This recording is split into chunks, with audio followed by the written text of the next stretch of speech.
the UK government expects you to have living expenses for 9 months.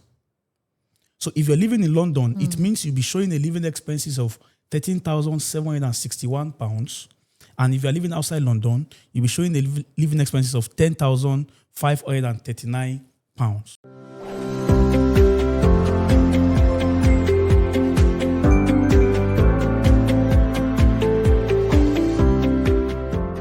Hey beautiful people, I'm Grace and welcome to the Study Abroad Playbook Special Edition, where we cut through the noise and bring you real insight about studying abroad. I know you have spent a lot of time preparing for your UK visa application and you have your documents right, but one of the major challenges for international students is always about the financial requirement. And today we are going to be talking about one major topic, which is the bank statement requirement for Nigerian students, plus how to go about it. And I'm not going to be spilling the tea over myself today. I'm here with a special guest, a senior student counselor at IMS Education, Joshua Folari. Thank you so much, Joshua, for joining us here today.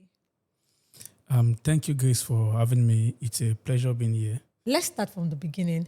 When we talk about bank statement for Nigerian students, what exactly are we referring to? All right, thank you, Grace. By bank statement, what we mean is an array of activity on your bank account.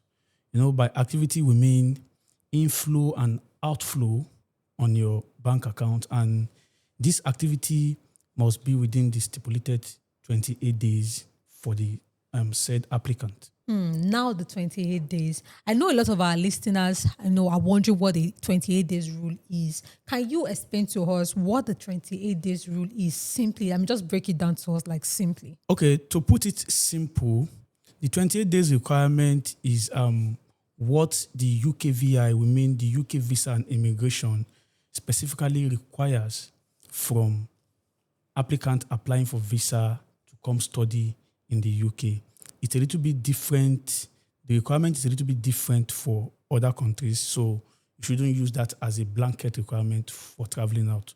The 20 days requirement is the specific requirement for anyone trying to apply to study in the UK. Before we go further, if you are just joining us, don't forget to hit the subscribe button down below. And also, if you are looking at studying abroad or you have friends who are looking at studying abroad too, please kindly share this video with them, like, subscribe, and share with your friends that are looking to study abroad. And now back to what we are talking about. Is there any specific type of account that you feel like students can use for this bank statement? And also, how do students go about the conversion from the local currency? Right here in Nigeria, we spend in naira. And, if students are looking at studying in the UK, they spend pounds. So how do you think we can go about the conversion to our local currency? But first, I want you to talk about what kind of account you think Nigerians should use for their bank statement. Talking about account, there is no specific type of account that can be used. If you have your Naira account, you can use your Naira account.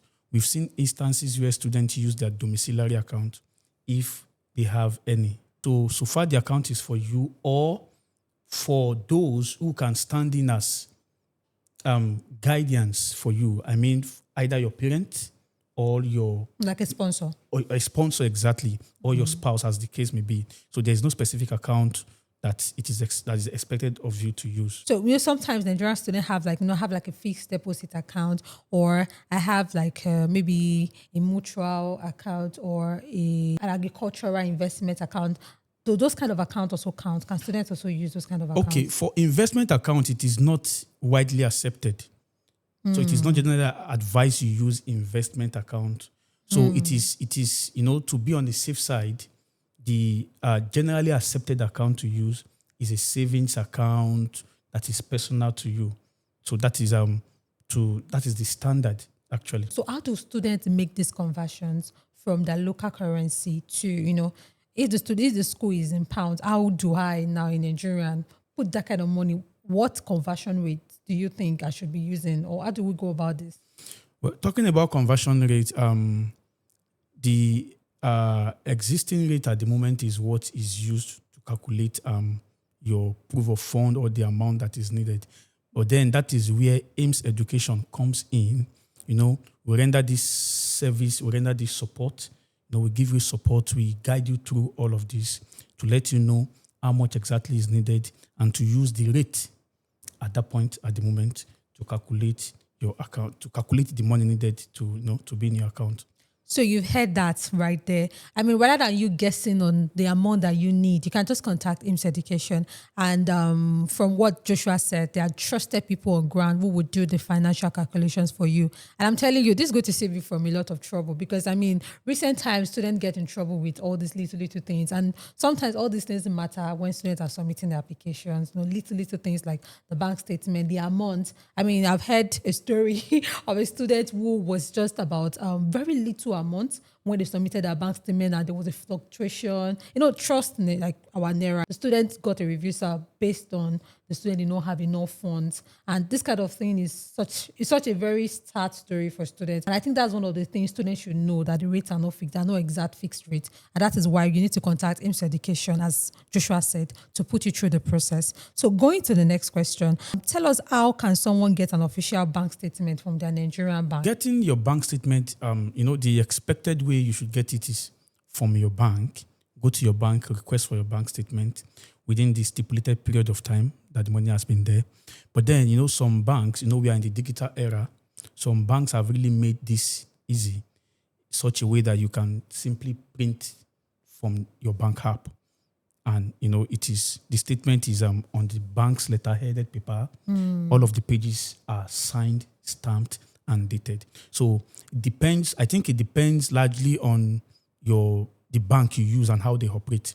If your bank operates such that it can be printed digitally, you can print it digitally. And if they don't operate such, you need to go to your branch, request for your bank statement, but make sure the statement is on the bank's letterheaded paper. Make sure all of those pages are signed, they are stamped and dated. Else, that bank statement will be invalid. Now, you've heard that validity of your bank statement, it must be signed, stamped, and official letterhead. So I'm really, really enjoying this conversation because, this is really an eye-opener. Sometimes students are in a rush and they don't pay attention to little details like you've mentioned right here. So as we dive right in, when exactly should someone prepare that statement? Regarding the time as to when they can start preparing their bank statement, I think as soon as your application is made, you've gotten the offer, you've paid your deposit, it is advised you start your bank statement.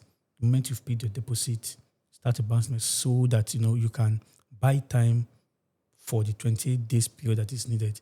Because if you wait till later, time might run out for you, affecting your visa application and you getting your visa. So as soon as you've gotten the offer from the school, you've made your deposit, is best advice. The moment you pay your deposit, start your bank statement while you prepare for other things. So let's talk about the money. So how much would you advise that is best that students should have in their account? Talking about that, there is no specific amount that is required. However, there is, should I say, a formula, or there is what is expected of you to use. And that has to do with, after you've paid your deposit, the balance of your tuition fee plus your living expenses.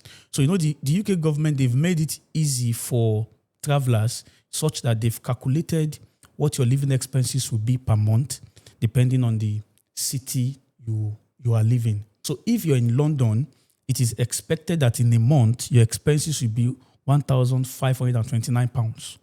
While if you're living outside London, the expenses is around £1,171. So the UK government expects you to have living expenses for 9 months. So if you're living in London, it means you'll be showing a living expenses of £13,761. And if you're living outside London, you'll be showing the living expenses of £10,539. So your living expenses for 9 months, together with the balance of your tuition fee, it is what you are expected to show. However, because of the instability of our currency, it fluctuates, it goes up and down. We advise that students should add additional of around £2,000. So it will cover for the needed amount in case there is a shortfall, because if you start your bank statement at 1,800, by the time you're printing, pounds has gone up to 2,000, 2,002. it will affect it. Fantastic. Thank you very much, Joshua. This is really, really an amazing and a great conversation, because for me personally, bank statement conversation are always very, very, very, to me, it's dicey. So I pay attention when I listen to, conversations surrounding bank statement, because I know that sometimes if you get it wrong, it might just affect every other good thing that you have done. Don't forget to click the subscribe button, like, share, comment, and don't forget how we do it. Share with your friends that are looking to study abroad. You cannot keep all this information to yourself, and this is a very, very insightful and amazing conversation that we are having here. So, Joshua, before we round up this session, let's talk about the mistakes. Let's talk about the common mistakes students make with their bank statement that can lead to a visa refusal. That is a very important question. Talking about common mistakes students make, one of the most common and major mistakes they do is by the time students put in their visa application, they usually make that mistake of, pulling out fund or using those funds for something else. Someone that, that has an account split of around 45 million naira, he was supposed to invest in something, but because he wants to apply for UK study visa, he waited. So the moment he now put in his application today, he felt like, oh, I've submitted my visa application. Then the following day, he pulls out like 30 million naira to invest on something. That is one major mistake that students, that applicants do, which cost them a lot of money and their visa to study in the UK. So what we advise is, the moment you put in your visa application, make sure that amount in your account is maintained till at least you get your visa approved by UKVI. So that is one major mistake that is most common among applicants going to study in the UK. Thank you so much, Joshua. We are so glad to have you on this show. Thank you so much, Grace, for having me. It's been a wonderful edition. And as a wrap on today's episode, thank you so much for joining us. Don't forget to like, share, subscribe to this channel. And if you have any questions, kindly drop it in the comment section. And our team is happy to respond to your messages. If you're also looking at studying abroad, you can also visit our offices, both in Lagos. We have one on the island, displayed on your screen, and also on the mainland. We look forward to seeing you in the next episode. Bye for now.